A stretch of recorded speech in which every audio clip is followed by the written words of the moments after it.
Hey, Heifer, and welcome to Angus IT, the podcast all about anxiety, depression, and it's an imposter. Lasso that buckaroo, rip off that fake mustache. It's a liar. It's an imposter. A fraud, burn the fraud, burn the fraud. Not my best intro. Let's all forget that ever happened.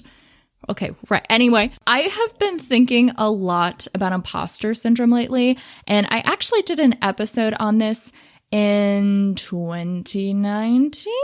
Yeah, I actually had a panic attack during that episode, and when I just listened back to it, I realized I hadn't used this amazing script I had pre-planned for it. I was cleaning out my Google Drive and I found this, and I didn't use this opener.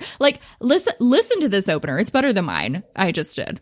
Angus IT, the podcast that has been traveling for the past 2 weeks, is severely jet-lagged and smells slightly like a toilet. I'm your host, Elaine, and I have the pleasure of talking at you for the next half hour. To all my listeners jamming out to this in a public restroom, keep on pushing, guys. I believe in you. But also, you should add more fiber to your diet. What a wasted opportunity.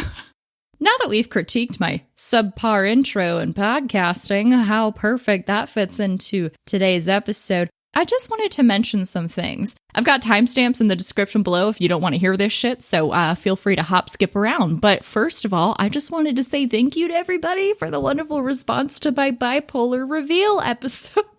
Bipolar reveal. It's like when you're in a game show and you have to figure out what's behind door number 3. It's like, bipolar, congrats. So thank you.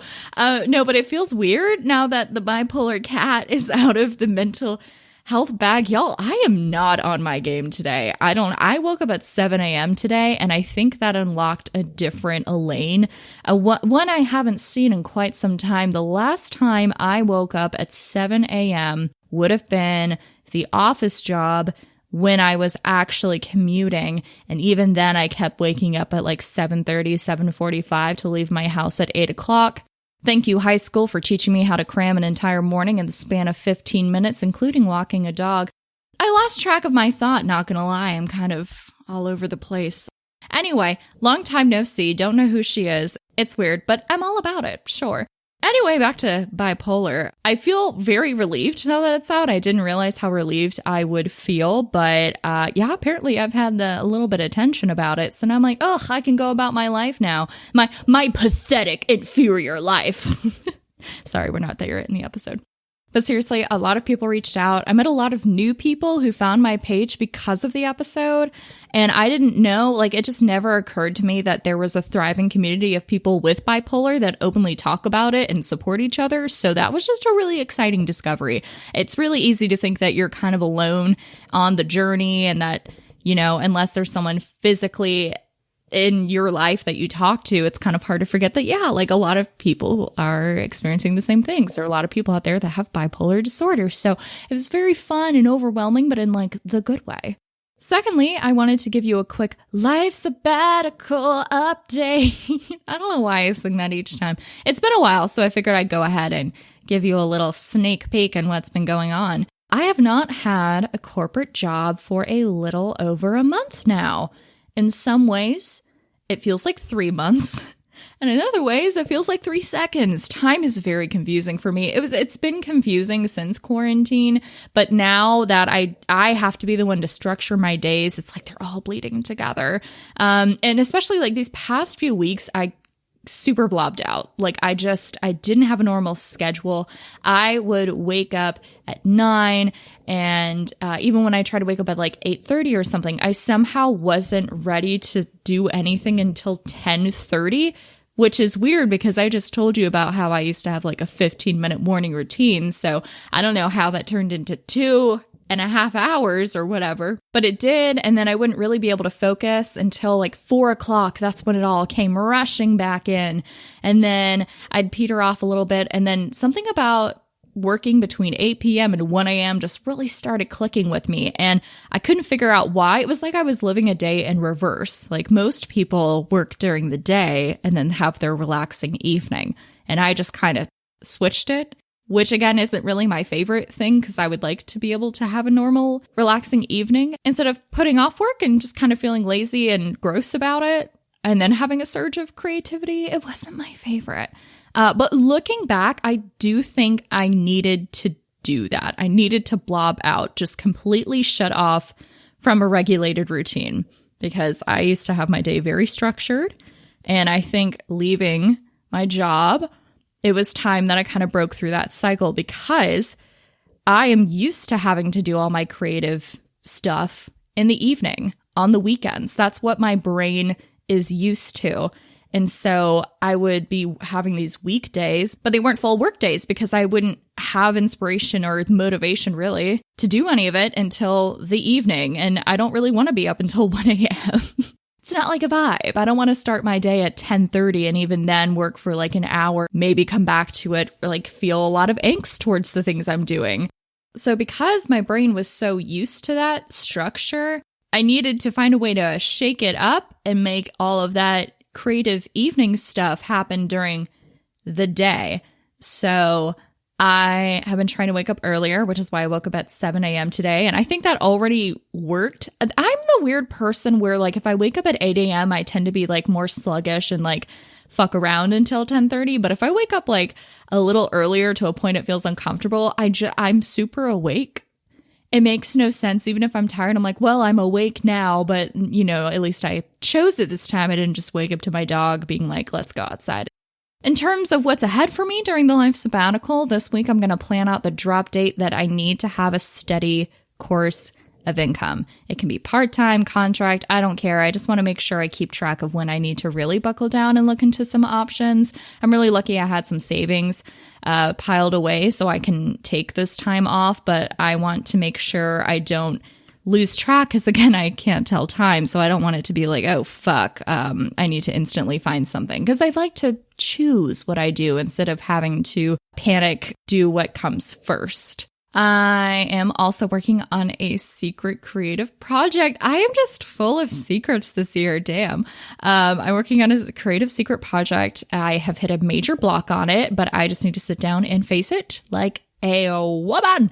I'm really afraid of failing, guys. It's really held me back, but I'm just going to have to do the fucking thing and make it happen. Okay. That's me saying that out loud. I know you don't know what it is. Now that I said it, I have to do it. So. Overall, I still feel amazing. I'm working hard on my financials, keeping track of my net worth, budgeting, using cashback opportunities, like just making sure I'm smart with my money because I have to be. So that's the life sabbatical update. Okay, on to the episode about how I feel like a shrimp in a world of whales. Well, okay, look, we all get imposter syndrome, and it's all been said and done before. I have literally talked about this before, but that doesn't stop imposter syndrome from happening. Like, it's so rude, no matter how many articles we read, no matter how many self-care practices we take. She keeps coming back, like, go away. No one invited you. Jesus, Maleficent, go away. So mine comes in waves, and recently, my imposter syndrome has been very present in my life. And I think that is because of a couple of reasons. One, I quit my job and no longer know how to introduce myself or explain who I am because it was a big part of my identity. Two, I'm working on a lot of creative projects and it feels vulnerable. And thus I feel stupid. And three, this has all increased my anxiety. And so I just feel awkward. And when I feel awkward, I don't feel funny or creative or socially acceptable. And then that awkward, horrible feeling bleeds into the first two things I mentioned. So let's dive into the job one first, shall we? So yeah, are you ever at a party and you're talking to people and they're like, oh, hey, my name's Bob. How are you? Like, nice to meet you. And then like the second thing they ask is like, oh yeah, like what do you do? And it's like, I would have probably been like, oh yeah, like I'm a project manager. Anytime there's been like describe yourself section, it's like, hi, I'm Elaine. I'm a project manager. I live in Charleston, South Carolina. And then I would get to the thing where it's like, oh, I have a dog. And then maybe I bring up creative stuff, but probably not in that intro. And now I don't have that. I'm not a project manager, and I feel ashamed of that. Like, luckily, I haven't been put in that situation yet because of quarantine, which I guess is kind of a blessing for now that I haven't had to face this, but I will. I know I will, even if I end up getting another part-time job or something, or maybe I'll cling on to that part-time job and throw it out there and kind of hide away from what I'm actually doing, which is like stupid. But I feel embarrassed and ashamed that I can't tell people I'm doing something that sounded very fancy and was like a big part of my identity. And there was actually, I forget where it was either an exercise or something I heard on a podcast, but someone had asked, and this is kind of what led me to also choose to leave my job. They had said, "Who are you? Think about it. Now, who would you be if you didn't have your job title, you didn't have the apartment, you didn't have the money? All of that goes away. Who are you?" And that mind fucked me. I was like, I don't, who would I be? I didn't have a good answer. I've been trying to be cognizant about that throughout this entire process. I knew that I would have these feelings. And again, I haven't had to really talk to new people about this, but there, you know, those people you meet, like, you can be a badass bitch. You'll be confident, but then you're in a room of other people who are kind of higher up, so to speak, and you're more of the outlier. And so when you go to explain yourself, you just already feel less than. And so you just try to be confident in what you have. Well, now I don't have that. And I'm trying to figure out who I am and how to express that with confidence without feeling dumb. I guess right now I'm trying to be a content creator. That's the closest thing I can think of, which people also get really stupid about. Like, if you say you're a content creator, the first thing everyone asks is like, how do you make money and what's your salary? And it's like, you would never do that for any other job. Like, it's still inappropriate to do that. So it just still feels like there are a lot of hurdles I'd have to go through if I said that. And there are different types of imposter syndrome. There was an article I read once. I'm very fancy. But it broke down these different types. And one of the types of imposter syndrome you can have is called the superhuman. And it's someone who works incredibly hard. And that's not necessarily a bad thing if you like keep it in check. But the intention of the superhuman imposter syndrome is that they're working hard because they feel like they have to prove something to someone. If you're working towards approval, how do you know you've gotten it? When does that stop? And how do you stop yourself from continuously raising the bar? I have done this throughout my entire life. There is no such thing as 100%. I always had to get the above and beyond. I was kind of raised that way. Over 100% is how you do it. But if you keep trying to be better, which again isn't bad, but if you're doing it with the intention that you constantly have to prove something, that technically never ends. And then you burn yourself out. You never actually hit a goal. And then you can't appreciate the things you've accomplished. So I feel like that's kind of what I've been trying to do, which is why I was really frustrated with myself during the past few weeks when I felt like I wasn't getting things done. I made myself start writing down the things I had done each day so I could have physical proof. But in my head, I hadn't done as much as I thought I should have. And this is a really annoying thing that I have always struggled with. It's the balance between pushing yourself in a good way. Like, you need to have motivation. That's how we get things done. And sometimes pressure is good to put on yourself. I do work well under pressure. If I have a due date, it works, but only if it's a due date for someone else. If I set my own due date, it's been a little wobbly, but I'm getting better at it. But as someone who gets depressed, it's very scary to think that you're going to hit that point and then not have the motivation. And people are telling you, oh, like, you need to be like gentle on yourself and stuff. It's like, yeah, but also if I don't tell myself like, girl, you need to get up and go shower, I'm not going to. If you don't, like, come on, do your dishes. Come on, let's go. Like, it's a muscle I have had to build up. And it's maybe a little stronger than other people's, not in like a I'm better than you kind of way. Are you the imposter? Jeez, no, I'm kidding. When did this podcast turn into me bullying people? Christ. But, you know, I've had to be a little sassier to myself so I can actually function as opposed to other people. They don't have to use as much strength to be able to do it, if that makes sense. So now that I'm not as depressed, or when I'm out of a depression, I still have that muscle and I'm still like, oh, go, go, go. And so when I apply that much oomph to normal things, it's not the best. It's not great. I, again, burn myself out and I get very frustrated with myself. So it's always been hard to do that. A lot of people who have depression can relate to that. Having to figure out the balance of keep going, do this, and being like, no, it's okay to take a step back. Like, you need the recovery. I think I sometimes feel like I don't deserve the recovery because I haven't done enough. I haven't done anything. Yeah, I don't know. I'm trying to relearn the scale. You know, it's a constant thing I just check in on. But the job has made me feel weird. And the job thing actually directly relates to my second reason for why I think I'm having a surge of imposter syndrome. And that has to do with me working on my creative projects.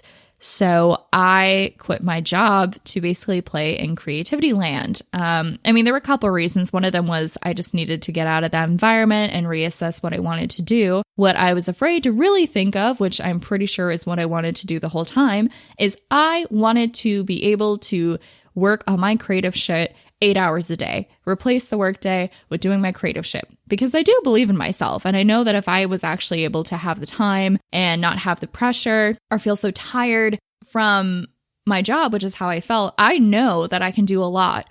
And it's kind of weird to have that feeling and yet at the same time feel incredibly like a fake or less than. So me quitting my job to basically go into creativity land, it would be pretty embarrassing if what I create is stupid and amounts to nothing. Oh, what a fool. She left her job and now she thinks she's all this. She's trying to do this, that, and the other. How pathetic. Your 401k looks like trash. Because I care what people think. I know a lot of people claim that they don't. We all do to an extent. It's just how we navigate that feeling. And I think I've been indulging in it more because I feel very vulnerable. I feel like a lot of my passions are now on display. And now there are eyes on it because that is my new identity. I am a content creator, which I kind of hate that term because it's been so like shat upon. But that's what I'm doing. I'm podcasting, I'm writing, I have secret projects I'm working on. And it's kind of scary to now rely on that. Now, I know I'm probably not going to be able to make a living off of this within the next like couple of months. I'm realistic, but I am trying to make this my career. It just occurred to me I could do this.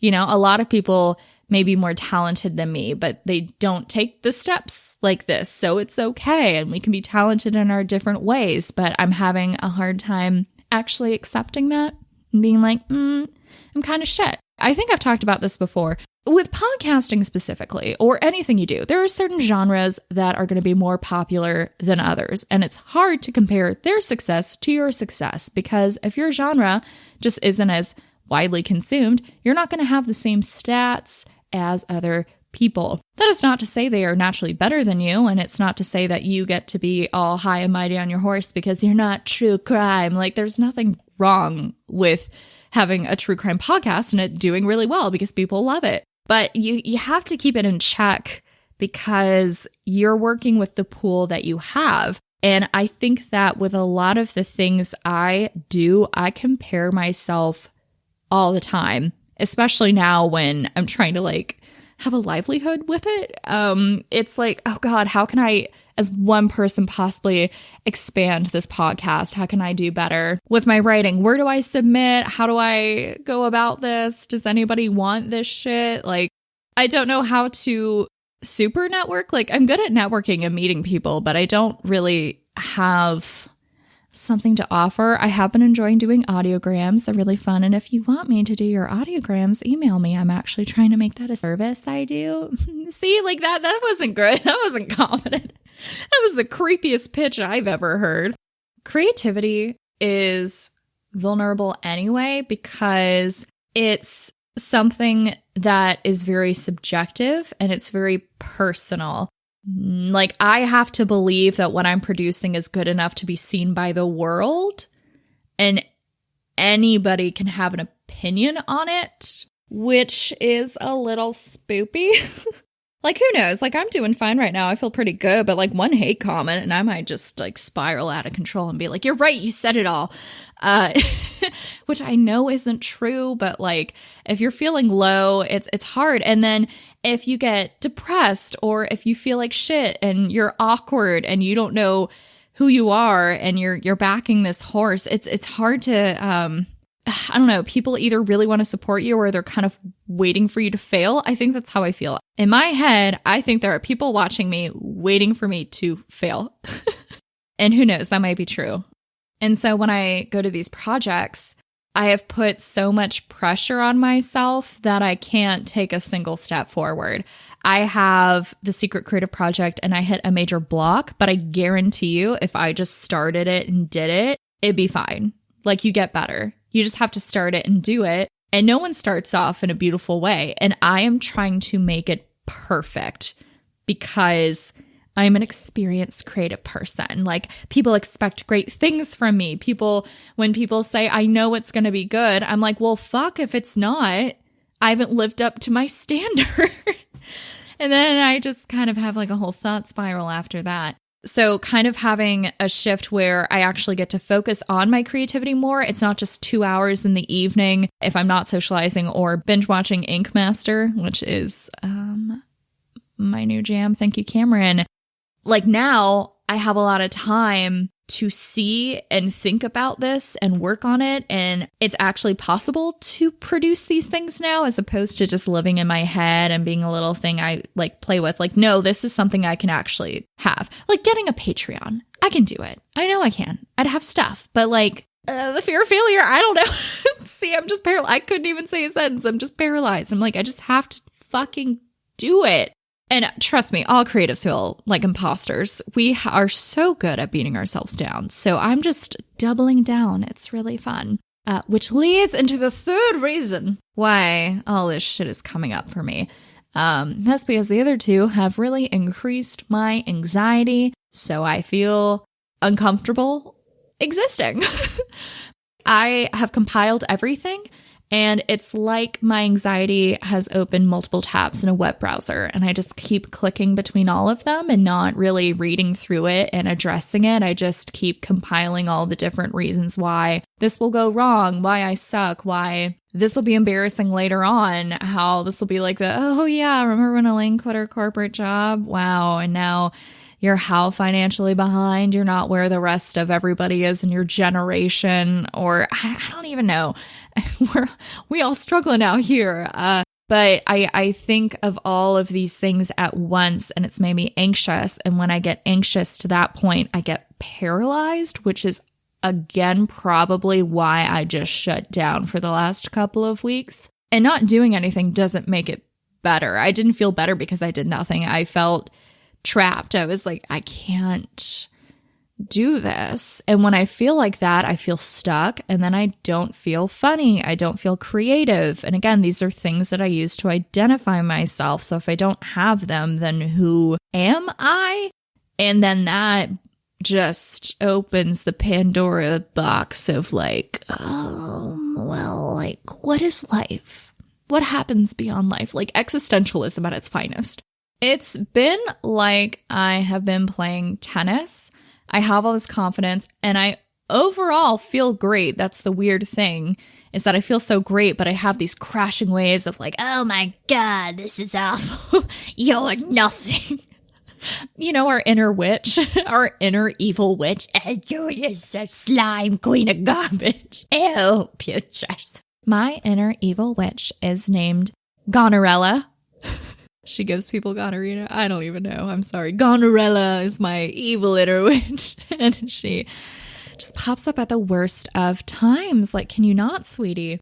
So in the tennis game, I give a powerful serve. I'm like, fuck yeah, I'm doing this. And then Gonorella comes in. She's like, and she heads it back. And I'm like, oh, I'm like kind of shocked. I wasn't expecting it because I don't play tennis apparently and don't know that another human let the ball back to me. And so I try to do a backswing and maybe I hit it, but then it like hits the net and it's like, okay, I'll try again. And then, sometimes Gonorella is really on her game and I'm not. And then I'm just like, I'm fucking losing tennis. And then sometimes I'm winning. And I think I was just in a point where both Gonorella and myself were getting hit in the forehead with the tennis ball and getting knocked out. But now I feel like I'm kind of on the upper hand because I'm trying to take myself seriously. I think the biggest part of imposter syndrome, just to kind of wrap this up with an overall thought, a lot of mine comes from shame and fear of failure because then I'll feel shame.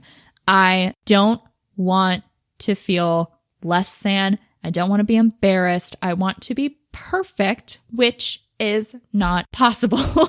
And I have to let that go. And I work on it a lot and it's gotten better over the years, but the perfectionist tendency, it's hard to break and it's a defense mechanism. When I don't feel like I'm doing enough, I plug her in because she gets me through depression and then we cause a power outage and then I'm like living in the dark and I really don't. The analogies this episode, guys, I don't know. Perfectionism needs to not be the thing I attack this with because I'm not going to be perfect and it's already something that's murky. I think I need to decide here and now that I can feel shame. I probably will a little bit. That's normal, but I don't care for people who don't care about me. That's not to say I don't accept criticism or critiques from people, but if someone's going to be that judgmental about what I'm doing and it's not anything that's harming myself or other people, I don't need to listen to that. That's not an actual critique on what I'm doing. They're not someone I really want to associate with. And if they're saying that, they are 100% not someone I'm close to. Everyone in my life has been very supportive. If for some reason I ever do something stupid, they're like, I don't know, Elaine, maybe calm down. I'm like, okay. But a lot of them have been like, shut up about your imposter syndrome. You're the best. Go get it. I'm just trying to keep that in mind. And there will be people who don't like what I'm doing. There will be people who will say not great things about me to my face or behind my back. I don't know. But I just have to accept that and do what I gotta do because I do believe in myself and I know that I can do this and I am excited by that. And if you're listening and I've had people reach out and be like, this is really cool. I like what you're doing. I'm like, oh, well, fuck. Okay. People are listening and they're reading and looking. And so I just need to keep doing what I'm doing because I do believe in myself. And I will try to tell myself that as many times as possible. So things that are helping me right now, getting back to a normal schedule. To be a human, it's nice to feel like a human. And so for me right now, it feels good to give myself more time in the morning. So I feel like I've accomplished some things by the time I hit lunch. And then I get on a motivation roll and I keep pumping stuff out. So me waking up at 7 a.m., it's 11:15 a.m. now. Like I'm killing it. I've gotten a lot done so far. I feel good about myself. Writing down my accomplishments, reminding myself, no, I am getting stuff done. Also reminding myself like, okay, I feel stressed about this, but let's pause. Before, my workday included a lot of meetings and Zoom calls and like very stressful things. My workday today is work on your podcast, record the episode, work on the secret project, do all these fun things. Like my day is filled with things I enjoy. And I have to remind myself, this is actually awesome. And then I feel a lot better. So maybe you can apply some of that to your life if you're feeling the same way. It's really helped me just providing those things. So let's not be frauds. Let's be badass broads. That is going on a t-shirt and I will be buried in it. Oh, wow. Thank you so much for listening to this episode of Angus IT. I hope that you're not having imposter syndrome, but it's okay if you are. We're all going through it. If you liked this episode, consider sharing it with someone you know. The best way that a podcast grows is by word of mouth. If you enjoy what I'm doing, you can follow me on Twitter and Instagram at Angus IT. I post extra content on there. It's all the time. Instagram is booming. It's a fun time. You can go to my website, www.angusit.com, if you want show notes. I also have an email, angusit@gmail.com. Also, I forgot to mention my DMs are always open. Hit me up. Talking to you guys is always really fun, and we have good chats. I hope that you go to a vending machine and you're like, yeah, I want the Chex Mix. So you put in your quarters, which is fascinating because we're having a coin shortage. So yeah, you're one of the lucky bastards who has coins. And you hit the number and 2 Chex Mixes come out. And your hand doesn't get stuck in the flappy thing when you go to grab it. Because I don't know about you, I've gotten very stressed and had some panic moments at a gas station, at a rest area, when I was driving by myself. And I was like, if I'm the fucking person that gets stuck in here and I have to call like the fire department, I don't know what to do. Like, what do you do in that situation? I don't know. But you won't have to deal with that because you just got a second free Chex Mix and your hand slides out perfectly. So, buenos dias, your life is set. And with that, I will talk to you next Wednesday. Bye, Heifers.